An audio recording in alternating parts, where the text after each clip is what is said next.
Children are at the greatest risk of being injured or killed in fires. These children paid that price. Some were innocently playing with matches, cigarette lighters, or candles. They didn't mean to set the fires that killed them. Other children were not at fault. They were trapped in fires that consumed their homes. Each year, thousands of children are burned and many die in fires. Fire has been produced with the hope that in presenting to children the real face of fire and its dreadful impact, we can teach them how to avert the terrible consequences of fire. Hi, I'm Fire Captain Scott Hunter from the Bedford Fire Department. We were recently introduced to a series called Fire Is. We knew immediately that this was information that we wanted our community to have in order to stay safe in the event of a fire. The first of 5 segments is called Fire is Black. This is an important concept for all to understand to be safe from fire.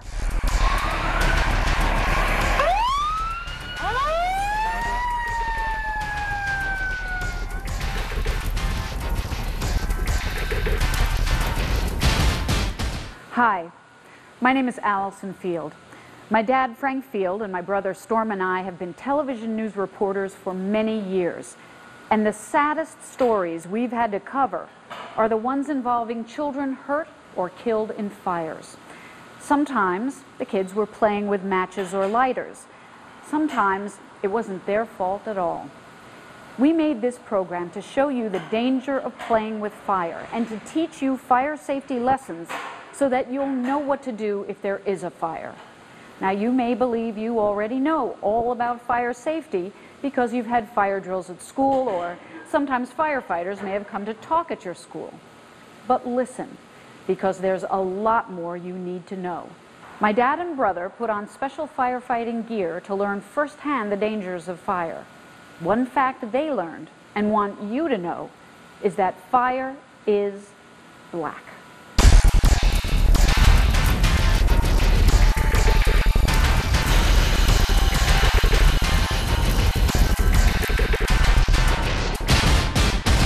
Hi, I'm Frank Field, and this is my son, Storm. Now, we both work in television news, and we decided to report on why so many children are hurt playing with matches, or setting fires, or being trapped in a real fire at home. We found out most children are not aware of the dangers of fire. And now we want to tell you some things about fire which you may find hard to believe. For instance, if I asked you to describe fire, you would probably describe it as bright yellow flames, or bright light, or hot flames. But a real fire is often much different. This is what you probably think of fire as like. It's easily controlled. It's nice and warm with pretty flames. And sure, you've seen the firefighters dashing through the flames in movies and on television. Well, in a real fire, it's not that way at all. In the movies and on television, they have to have lots of light, so you'll be able to see the actors dodging flames. If the movies and television showed you what it would really look like in a fire, this is what you would see. Nothing. Just blackness. You would hear only noise and burning sounds, and that's what really happens in a fire. So what they see on TV and in movies is not how it is in real life. In real life, you can't see anything. It might be red in color, but a fire in your house or an apartment, it's dark, it's black, it's smoky. You're not even going to be able to see your hand in front of your face. When something burns outdoors, the smoke from the fire has lots of room to float away. There's plenty of fresh air, and so the smoke doesn't seem dangerous. But when there's a fire inside a building, the smoke is trapped. At first, the hot smoke and gases rise to the ceiling. There's still plenty of air and light at the floor. Then as the fire grows, there's more and more smoke. It turns thicker and blacker at the ceiling. If you were in this room, you would have to get down low to stay out of that layer of choking black smoke. Down on the floor, there is air you can breathe and you can still see. So if you were in this fire, you would have to get low and get out quickly. But with every second as the fire grows, the smoke begins to lower, fills the room, and before you know it, you can't see a thing. The entire house and all the rooms fill with this black, blinding smoke. People who have been in a fire describe it this way. It was just pitch black. It was black as there weren't any windows in the hallway, and you couldn't see a door. It was so black that you could put your hand like this and not see it. Down on the floor, you could see. They say about 8 inches off the floor. You could see that smoke rolling. I have 2 exits in my apartment, but both the smoke was so thick you could not see in there. I done lost everything. It was real black. You couldn't even feel, you didn't see the flames. All you seen was smoke. This woman has bandages around her face, and she remembers how black it was in the fire that burned her. And I had seen some flames shooting out from the kitchen, but it wasn't very large. And when I reached the dining room, there was an explosion and the whole room was in flames. I couldn't see, I couldn't move. The smoke is so black and thick that you can't see anything. It's difficult to breathe. I couldn't see my hands in front of me. I put my hands up to cover my face, but I couldn't see my hands. There's no visibility at all. I heard the fire trucks pull up, and they were in the house in about a minute, and they couldn't find us. They couldn't see, and they called to us. I could make a noise, and they heard me, and that's how they located us. And then they pulled me out, and then my mother. So remember, while a fire may begin with bright flames, that doesn't last long. In minutes, smoke from the fire will fill the room. The flames disappear in the thick black smoke. In a real fire, you will see nothing. In a real fire, it's black. Now, Dad found that out when he joined firefighters who were learning how to put out real fires. And it really frightened you, didn't it, Dad? I had no idea how black it would be when I went into a real fire. Now, we videotaped my experience, and I'm going to show you how I got completely lost inside the building when it became so dark from the smoke, I couldn't find my way out. First, I put on a firefighter's mask and air tank so I could breathe fresh air when I entered the burning building. Listen, you can hear my loud breathing inside the mask once I was in the dark, hot, smoke-filled room. I want to stand here for a minute to see. Whoops, I'm hitting something. Okay, I can see what you mean. I have to feel around. But let me just turn toward the camera. I can see a light over a camera, and you're about, what, a foot away from me. You're less than a foot. You're right on top of me. And I can't, there, okay, I see the front of the camera now. Now I'm going to turn back toward the fire. I feel the heat is coming. Now, I just walked into the wall here. It was like being an astronaut in space. Yeah, I didn't know if I was upside down. I'd never find a door in this. Okay, I can feel the wall. I just can't imagine how terrible it would be to be inside a room like that without anyone with me. So, you just saw what happened to Dad, and it could happen to you if there were a real fire in your home or in a building. When a real fire occurs, you won't be able to see. The smoke is often so thick, you wouldn't even be able to see your own hand if you held it up right in front of your face. Watching a fire, you can see the black smoke pouring out of the windows. You can smell the nasty, stinging smoke. When firefighters rush to the scene of a blaze, they enter burning buildings filled with heat and black smoke. Inside the building, the firefighters face many dangers. They can't see. They have to crawl in the darkness to search for children and grown-ups who may be trapped. Even with all their training and bravery, it is still a frightening experience to be in total darkness and in the heat of a fire. It's extremely dark, it's hot, it's scary. I got lost in the apartment. I ran out of air myself, and I was at the point where I didn't know whether or not I was going to make it out. Many times the visibility is completely zero. You're searching by touching, feeling, listening. You're just totally blinded. You might as well keep your eyes closed. And you're not really sure where you are. Inside a fire, you're absolutely blind. Despite the dangers, many lives are saved by the courageous firefighters who have to enter burning, unstable buildings, crawling through the thick smoke to find children who have been trapped in the smoke and fire. It happens every day. In this house, the 3 children who lived here were very lucky. Most of their home was destroyed by a sudden fire. 2 of the children were found quickly and rushed to a hospital for treatment. The 3rd, a little girl, was trapped. No one knew where she was. But a firefighter crawling through the black smoke saved her life. As you're making your way towards the fire, it just gets hotter and hotter, and you can't see anything. There's thick black smoke. I knew I was going in the right direction because of the heat. It was intensifying. And that's when I come across this small girl, and it wasn't until I picked her up, actually looked at her, felt the weight of her, knew that I had the third child. It was nice to know that I actually helped somebody to live for another day, and they get to play and grow up and to become an adult and go on with their life. When black smoke filled her room, 9-year-old Katie Kramer didn't panic. She knew what to do. I was sound asleep in my bed, and suddenly I felt something hot on my feet, and I looked, and my bed was catching on fire.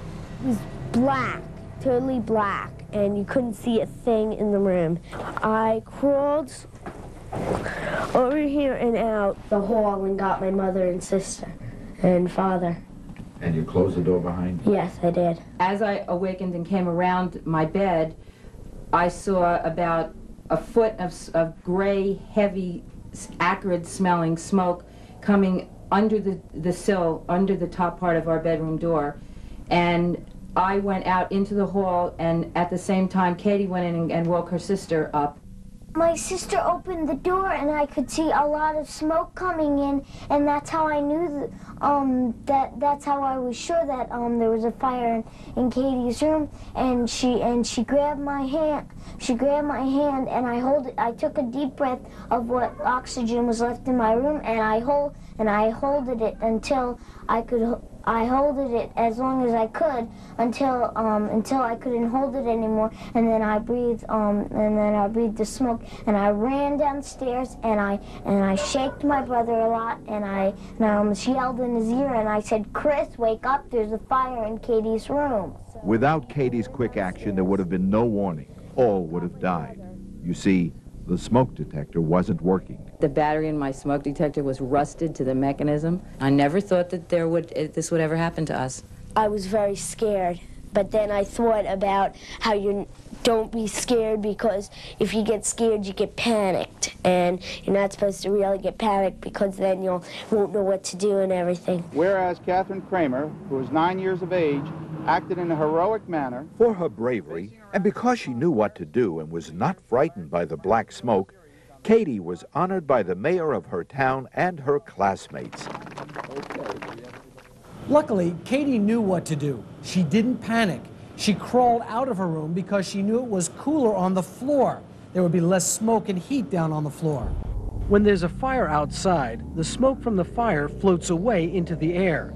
But when there's a fire inside a building, the smoke can't get out. It's trapped, and with nowhere to go, rises to the ceiling. As the fire keeps spreading and growing, the smoke gets thicker and darker. It slowly lowers towards the floor. If you stood up, your head would be in the thick smoke and heat. You wouldn't be able to see, and you wouldn't be able to breathe. That's why you have to get down low, under the smoke. Down near the floor, there's air you can breathe, and you'll be able to see. The next thing to do is to stay low and go. Get out as quickly as you can. That's what these children are learning to do. Stay low. You notice when you stay how the air is bedded down here, and you can breathe much more easily? Keep your nose low. You got all good air down here, and you won't have any problem. Now, to show you how important this is, we took a family into a fire training center. Then we set up a make-believe fire with plenty of smoke. Using a machine that makes fog and fake smoke that is not dangerous, and the help of a fire expert, the hallways and bedrooms in this make-believe fire became filled with smoke. My voice. You're lost. You're in a closet. It's not at all like the movies. You can't see. The result, had the Platino family been in a real fire, would have been a disaster. I walked right past the doorway, I banged into the walls, and it was just totally at a loss. I was totally lost. I guess I was surprised at how quickly I couldn't see. I mean, it was just, I had one moment where I just sort of like looked out, and I had a little eye contact with Samantha, and I caught Stephanie out of the corner of my eye, and then I couldn't see anymore. Remember what Katie said when she woke up and found her room was on fire? It was black. I crawled over here and out. Katie got down on the floor where she could see. where there was less smoke and where it was cooler. What did the Patino family do that was wrong? Well, above this line, you can see the heavy smoke. Below it is cooler air and less smoke. So what should they have done? That's right. They should have gotten low. Flame in the storage material room. To learn what it would be like in a real fire, I went to a fire training school. Right now I've got on your standard firefighting equipment. Boots, bunker pants, protective all the way up to here. I've got a jacket on. I've got a Nomex hood that comes up, covers my neck and across the top of my head. I've got a helmet, and I've got a Scott pack on, which gives me breathing ability in smoky conditions.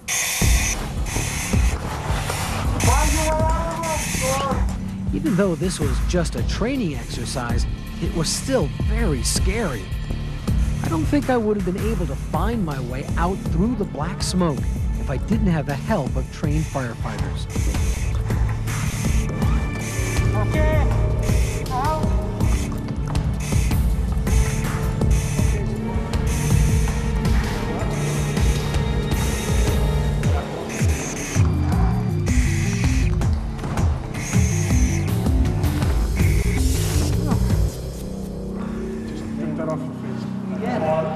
People don't understand. You're in a fire, it's black. You can't see. And if you don't know what to do, holding that wall, following yourself around, if you don't know the floor plan, you're lost. So I learned that fires are not bright with flames like you see in the movies or on TV. Fires are black. If there's a fire, you won't be able to see, and it's important not to panic. Remember, get low and go. Get down low under the smoke and then crawl out quickly. So there you have it. Smoke makes everything disappear and the room turns black. In a real fire, you won't be able to see.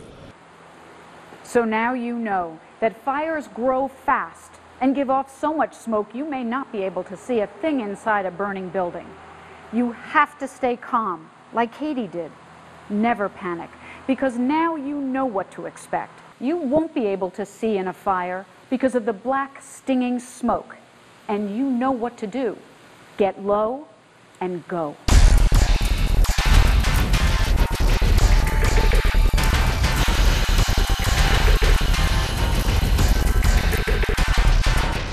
We hope you have learned from watching Fire is Black.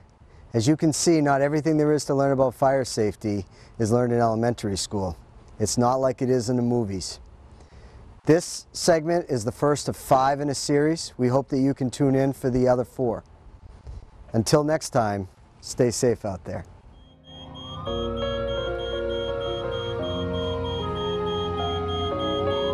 It might be red in color, but a fire in your house or an apartment, it's dark, it's black, it's smoky. You're not even going to be able to see your hand in front of your face. You may only see fire briefly. It's the smoke that is the killer. One of the misconceptions is that people can put fires out themselves, and when they try to do it, they waste time. Fire moves fast, and there's not much you can do once it accelerates to a certain point. If you approach a door that's closed, you feel that door. If it's hot, you stay away from it, and you travel your secondary route out. Smoke detectors are the first line of defense. Having a working smoke alarm will cut your chances of dying or getting hurt in a home fire in half. So having an operating smoke alarm that you test on a monthly basis is so important. I think a lot of people take for granted that a fire will happen to them. I think everybody thinks it's going to happen to somebody else, never them. That's one of the biggest misconceptions people have about fires. Children think that fire is a game. If you play with fire, you will get burned.